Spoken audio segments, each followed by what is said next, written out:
Buenos días, soy la doctora Marlene Cruz Cardentey del Departamento de Arritmias y Marcapasos del Hospital Hermanos Ameghera. En la conferencia estaremos abordando la temática del miocardio ventricular y tipos celulares, los fenómenos de dispersión, heterogeneidad, alternancia, anisotropía y postdespolarizaciones como base de la arritmogénesis. En el inicio de la década de los 90 se descubre la existencia de las células M y se nombraron como tal en honor al Dr. Gordon Kenneth Moet, eminente electrofisiólogo que había fallecido en octubre del año 1989. El descubrimiento de este nuevo tipo celular abrió una puerta para la mejor comprensión de las propiedades electrofisiológicas y farmacológicas del miocardio sano y enfermo. La duración del potencial de acción no solo difiere entre el miocardio auricular y el miocardio ventricular, sino que también difiere entre las diferentes células que conforman el miocardio ventricular. Se distinguen tres tipos celulares: las células epicárdicas, las células endocárdicas y las células M.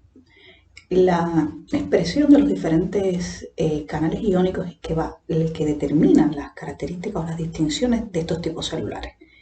Igualmente, los gradientes que se van a establecer dentro de los distintos tipos van a determinar la morfología y la polaridad de la onda T. La rama ascendente de la onda T va a estar determinada por el gradiente que se establece entre las células M y epicárdicas. El pico de la onda T coincide con el fin del potencial de acción epicárdico y la rama descendente es el gradiente entre las células endo y las células M. Y el fin de la onda T coincidirá con el fin de la duración del potencial de acción de las células M.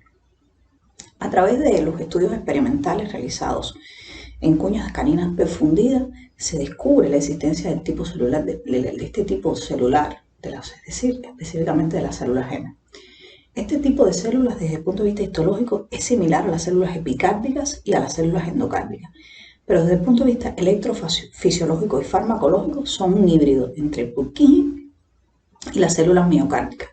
Se caracterizan por tener una mayor duración de potencial de acción, y esta mayor duración de potencial de acción se acentúa ante la disminución de la frecuencia cardíaca y el empleo de los fármacos bloqueadores de los canales de potasio. Las bases electrofisiológicas para una mayor duración de potencial de acción van a estar determinadas por tener una mayor densidad de corrientes tardías de sodio, una mayor actividad del intercambiador sodio-calcio y una disminución de la actividad de los canales IKS. Igualmente, tienen una prominente fase 1 por una mayor densidad de corrientes hito, similar a las células epicárdicas, y no tienen una localización homogénea dentro del miocardio ventricular. La mayor población de células M se encuentran en la zona subepicárdica profunda o medio ventricular, en la pared lateral del ventrículo izquierdo, en la zona subepicárdica profunda o subendocárdica profunda o medio ventricular, en la pared anterior del ventrículo izquierdo, a nivel del tracto de salida de BD, en los músculos papilares, en las trabéculas y en el tabique interventricular. Como habíamos dicho, se caracterizan por una prolongación de la duración del potencial de acción ante la disminución de la frecuencia cardíaca y ante el empleo de los fármacos bloqueadores de potasio. Acá tenemos cómo se comporta el endocardio, las células M y las células epicárdicas cuando reciben la influencia de la eritromicina, y cómo vemos que la duración del potencial de acción de las células M se prolonga en la medida en que aumentan las concentraciones del fármaco, pero igualmente en la medida en que disminuye la frecuencia cardíaca, es decir, que aumente el ciclo básico de estimulación. Dentro de las otras distinciones electrofisiológicas de las células M se encuentra la capacidad para generar postdespolarizaciones precoces en respuesta a los fármacos bloqueadores de potasio, o sea, los fármacos del grupo 3, al desarrollo de postdespolarizaciones tardías en respuesta a los digitálicos, a las altas concentraciones intracelular de calcio y al efecto de las catecolaminas. El incremento marcado de la duración del potencial de acción cuando se emplean fármacos bloqueadores de los IKR o de los IKS, e igualmente la capacidad de desarrollar postdespolarizaciones precoces sensibles a las concentraciones intracelulares de calcio, e igualmente los bloqueadores de los canales de potasio van a acelerar la inducción de las postdespolarizaciones y incrementar la prolongación de la duración del potencial de acción. Otro tipo celular con características distintivas son las células epicárdicas. Las células epicárdicas se caracterizan por tener una mayor densidad de corrientes hito. Igualmente, estas corrientes hito no se distribuyen, esta de mayor densidad no se distribuye de manera homogénea dentro del miocardio. y predomina la mayor densidad de corriente Hito en las células epicárdicas de ventrículo derecho que de ventrículo izquierdo. Y dentro del ventrículo derecho predominan a nivel del tracto de salida de BD. Estas corrientes Hito incrementadas van a ser las responsables, en primer lugar, de que estas células tengan una menor duración del potencial de acción. Y en segundo lugar, de tener una prominente fase 1, con una muesca marcada, con un notch marcado y una morfología endomo del potencial de acción. En condiciones fisiológicas, durante la fase 2 del potencial de acción, no se establece gradiente, por lo que el segmento ST suele ser isoeléctrico. Pero en determinadas condiciones, como lo constituyen los síndromes de la onda J, al existir una marcada muesca del potencial de acción por la prominente fase 1 en el epicardio, se establecerá un gradiente epicardio-endocardio, y este gradiente es el responsable de la elevación del segmento ST y de la inscripción de la onda J. Un fenómeno importante relacionado con la génesis de las arritmias cardíacas es la existencia de dispersión y heterogeneidad. Existe una dispersión que es permisible, podríamos nombrarla como dispersión dentro de los rangos fisiológicos, pero en determinadas condiciones existe amplificación de esta dispersión. Esta dispersión y heterogeneidad amplificada es la base para la expresión de los diferentes fenotipos electrocardiográficos e igualmente para la base ritmogénica de los síndromes eléctricos primarios. E igualmente, la heterogeneidad y la dispersión ha estado relacionada con el desarrollo de arritmias ventriculares malignas en los diferentes escenarios patológicos, con cardiopatía estructural, en los pacientes isquémicos, dilatados, con displasia. La dispersión no solo ocurre en el proceso de despolarización ventricular, sino también en el proceso de repolarización. Existe una dispersión tanto espacial como temporal. Se dispersa el ápice de la base, el septum de la pared libre. Existe dispersión en cuanto al ventrículo izquierdo, entre el ventrículo izquierdo y el ventrículo derecho, conocida como dispersión circunferencial, e existe la dispersión per se dentro de del mismo miocardio, o sea, en el grosor de la pared miocárdica, que se conoce como dispersión transmural de la repolarización, y sobre esta dispersión estaremos hablando con mayor interés. ¿Cuáles son las bases de la dispersión transmural de la repolarización? Bueno, en primer lugar, lo que habíamos hablado anteriormente, la duración del potencial de acción no ocurre de manera homogénea en las tres estratos celulares y, por supuesto, esa es la causa más importante de la dispersión. Pero igualmente se relaciona con el acoplamiento eléctrico entre las diferentes capas musculares, o sea, se produce un incremento de la resistencia por el acoplamiento electrotónico. Este acoplamiento electrotónico va a estar determinado a su vez por tres elementos. En primer lugar, porque existe una brusca transición desde la zona epicardia en la profundidad de las células epicárdicas hacia las células M, con mayor densidad de colágeno y con una disminución de la conexina 43, lo que hace que se bloquee, o sea, se aumente la resistividad al flujo electrotónico en estos distritos celulares. Igualmente, como habíamos dicho, la duración del potencial de acción, aquí vemos el epicardio y vamos caminando, o sea, adelantándonos dentro del endocardio. Cuando a medida que nos vamos adentrando, la duración del potencial de acción se incrementa para después volver a disminuir. Esta duración del potencial de acción, como podemos ver, cuando estimulamos a 4000 milisegundos de ciclo básico, la duración del potencial de acción se acentúa. Ahora, ¿con qué herramientas contamos desde el punto de vista práctico para cuantificar la dispersión de la repolarización? Bueno, estas herramientas son las herramientas electrocardiográficas y contamos con, en primer lugar, la medición del intervalo QT y corregirlo para el valor de frecuencia. La relación intervalo QT-frecuencia cardíaca, la dispersión de ese intervalo QT, el T pico y el T final y la dispersión del T pico y T final. La dispersión del intervalo QT se determina como el QT máximo menos el QT mínimo medido para un mismo complejo en las 12 derivaciones. Y se ha relacionado que un QT patológico, o sea, se considera como patológico cuando es mayor de 60 milisegundos. En este caso, la dispersión en este paciente es de 88. E igualmente, la alternancia se caracteriza por existir una dispersión temporal que a la vez responde o genera una dispersión espacial en la que se producen cambios sucesivos de la duración del intervalo QT, generalmente después de una pausa. Como podemos ver acá, tenemos un QT en 371 milisegundos y aquí tenemos un QT en 546 después de la pausa diastólica más prolongada. Otra variable electrocardiográfica y de hecho ha sido considerada que es un mejor índice de la dispersión transmural de la repolarización que lo que representa el intervalo QT es el T pico y el T final. Si recordábamos lo que habíamos dicho previamente, el pico de la onda T coincide con el final del potencial de acción de la primera célula que termina, que es la célula epicárdica.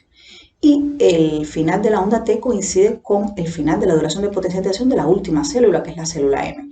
En la medida que el T pico, T final se prolongue, pues estaremos hablando de mayor retraso o mayor heterogeneidad y mayor dispersión de esa repolarización ventricular.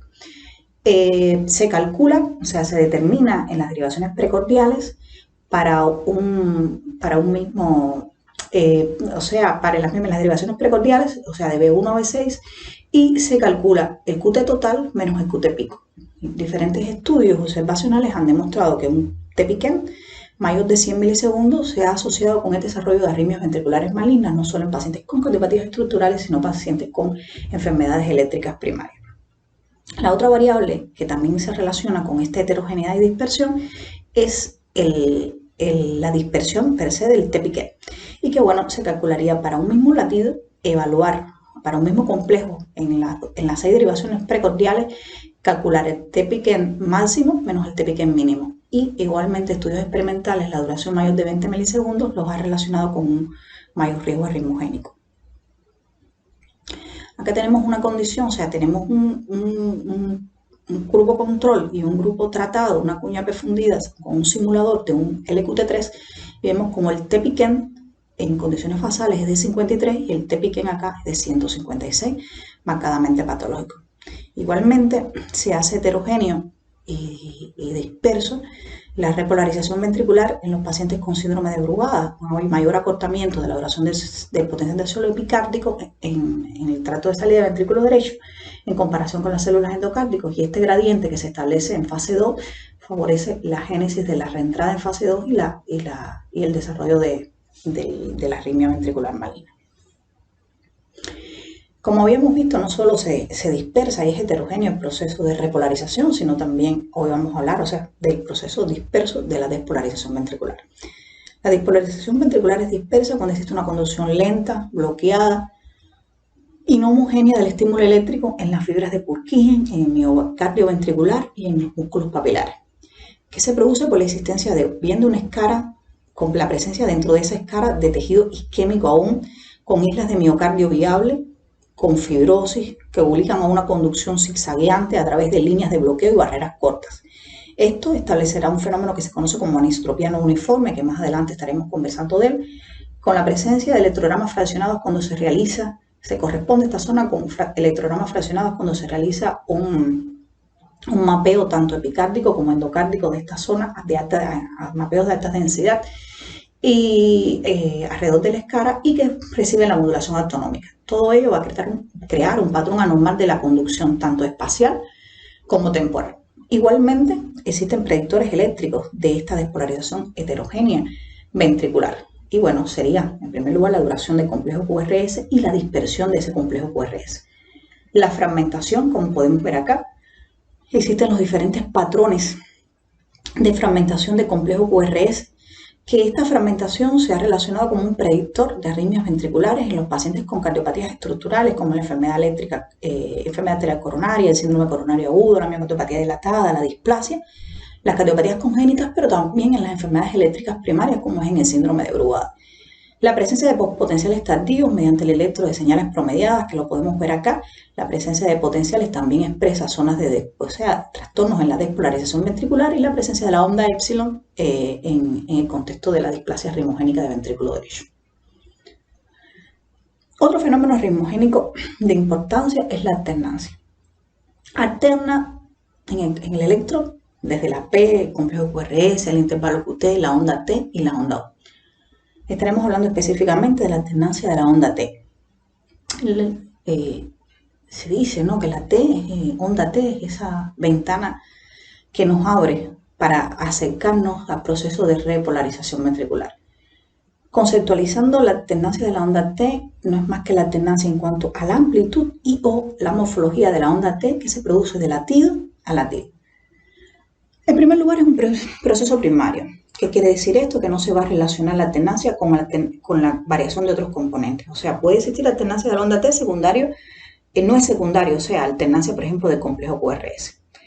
Es un fenómeno dependiente de frecuencia, o sea, se precisa que la frecuencia cardíaca ascienda hasta un valor del umbral en el cual se desencadene el fenómeno, y una vez que se desencadene, las mismas condiciones lo hacen persistente y autoperpetuarse. Existe una macroalternancia que es visible al ojo y que se puede traducir desde el electrocardiograma, que es mucho menos frecuente que la microalternancia, y que se va a asociar al síndrome de Cutelargo, al síndrome coronario agudo y a los trastornos electrolíticos. Y la microalternancia, que es mucho más frecuente el fenómeno, pero que precisa de software específicos para determinarlos en el electrocardiograma, porque no es visible al ojo humano, se presenta aproximadamente en el 50% de los pacientes con fracción de eyección menos de un 40% y se ha relacionado como un predictor de arritmias ventriculares malignas y muerte súbita. Acá tenemos un caso clínico del servicio, que además se trata de un paciente con síndrome de Brugada, y si vemos acá en el dedo largo vemos cómo se va produciendo modificaciones o variaciones en la morfología de esa onda T, o sea, alternancia de la onda T, que es una macroalternancia visible y que es considerada cuando vemos en un electrocardiograma la macroalternancia, que estamos ante la antesala del desarrollo de una torsión de punta, como podemos ver en la parte derecha de la figura. ¿Cuáles son las bases fisiopatológicas para la existencia de macroalternancia? Bueno, se considera que existe un ciclo largo, ciclo corto. Aquí tenemos un ciclo corto de duración de potencial de acción y un ciclo largo. Y se va produciendo del latido alternando unos sí, unos no. La macroalternancia de la onda T, cuando existe, o sea, es mayor, es más ostensible, los cambios que se producen a nivel ultracelular. Estos cambios generalmente superan en la magnitud a los cambios que se producen en la onda T, por lo que cuando se puede determinar en el electro de superficie la existencia de una una microalternancia de la onda T, es porque debe existir una gran variación celular, una gran alteración celular de este fenómeno, y generalmente entre estratos celulares o entre grupos celulares BC.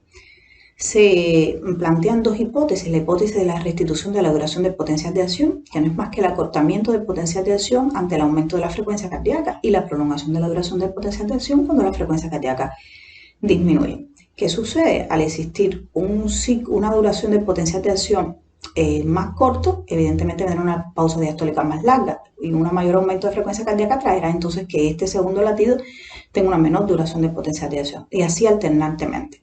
Igualmente, de manera alternante, está la hipótesis del ciclo de la regulación del calcio. Ahora, ¿por qué esta alternancia de la onda T se va a asociar a muerte súbita? Pues bueno, en condiciones iniciales existe una alternancia concordante, o sea, tanto las células de un estrato celular como las de la otra van de manera simultánea a alternar. Van a tener un ciclo largo, un ciclo corto, un ciclo largo, un ciclo corto. Cuando se produce o bien un incremento mayor de la frecuencia cardíaca o una extrasístole ventricular, por ejemplo, en la zona epicárdica, se pasa a un estado discordante, donde unos grupos celulares se van a encontrar en ciclos largos, mientras que los otros se van a encontrar en ciclos cortos, lo que favorecerá que una nueva extrasístole ventricular se bloquee en la conducción y genere la reentrada para generar la arritmia ventricular maligna.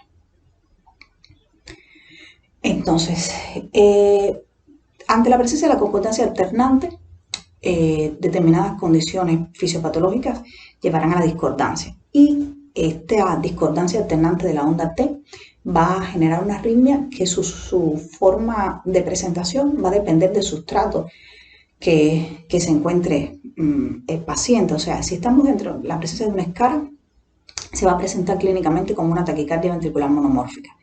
En presencia de una prolongación del intervalo QT, se expresará como una torsión de punta, y en aquellos pacientes que no tienen cardiopatía estructural, como una fibrilación ventricular. Existen condiciones que van a disminuir la alternancia, determinadas como el empleo de los beta-bloqueadores, de la procainamida, de los fármacos de grupo 4 y, controversialmente, porque sabemos que el empleo de los bloqueadores de potasio en teoría prolongan favorecen la existencia de alternancia, de macroalternancia, pero disminuye la microalternancia. Mientras que incrementa la microalternancia el efecto del empleo de la flecainida y el empleo de la pilcicainida en el contexto de los pacientes con brugados. Otro fenómeno ritmogénico importante es la existencia de anisotropía. La conducción isotrópica es aquella conducción que es homogénea en todos los sentidos. Y la anisotropía, por supuesto, como el nombre lo dice, es lo contrario, o sea, hay variaciones en cuanto a la velocidad de conducción en dependencia de la ubicación de la fibra.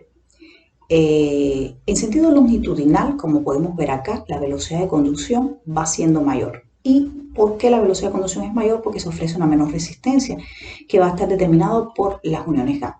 Al tener una menor resistencia, el estímulo eléctrico conduce más fácilmente, se va perdiendo carga y pierde la capacidad de despolarizar a la célula contigua, o sea, tiene un factor de seguridad o menor margen de seguridad. Mientras que en sentido vertical, como podemos ver acá en este diagrama, en la medida que vamos avanzando en sentido vertical, la velocidad de conducción va disminuyendo porque se le ofrece una mayor resistencia. Existe una mayor margen de seguridad y por consiguiente el estímulo eléctrico se puede bloquear en sentido longitudinal y conservarse en sentido vertical. Y el hecho de bloquear la conducción en uno de los dos sentidos favorecerá entonces la reentrada. La reentrada que se establece por anisotropía es una reentrada de tipo funcional, es decir, no se puede determinar un circuito anatómico claramente. Que este grado de anisotropía va a estar en dependencia de la relación que se establece entre la velocidad de conducción longitudinal sobre la velocidad de conducción transversal. Es una forma, generalmente es una reentrada de forma elíptica o rentacular y que presenta un gap excitable, a diferencia de la reentrada, de los otros tipos de reentradas funcionales. Generalmente es una reentrada de pequeña dimensión que tiene una posición fija y es una reentrada ordenada que se desencadena por complejos ventriculares prematuros. La anisotropía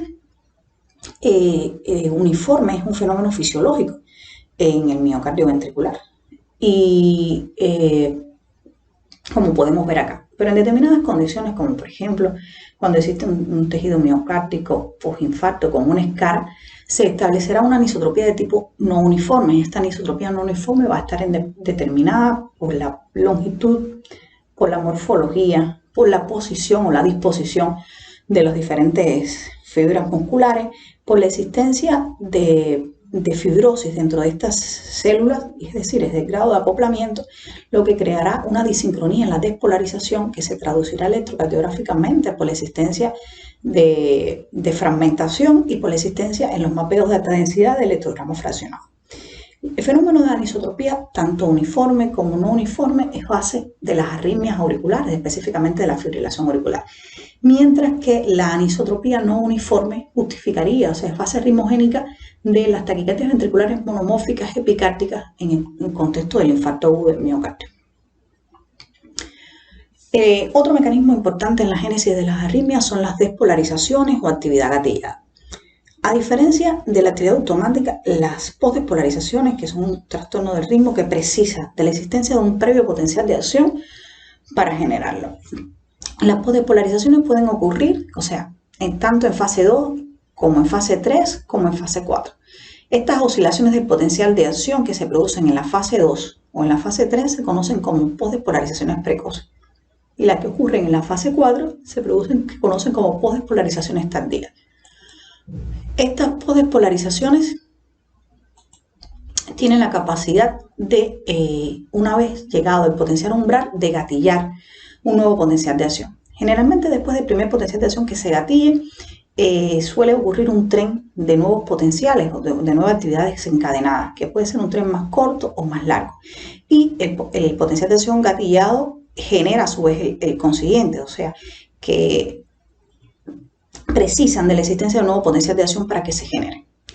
Las bases iónicas de estas postdespolarizaciones tardías van a estar mediadas por la sobrecarga de calcio.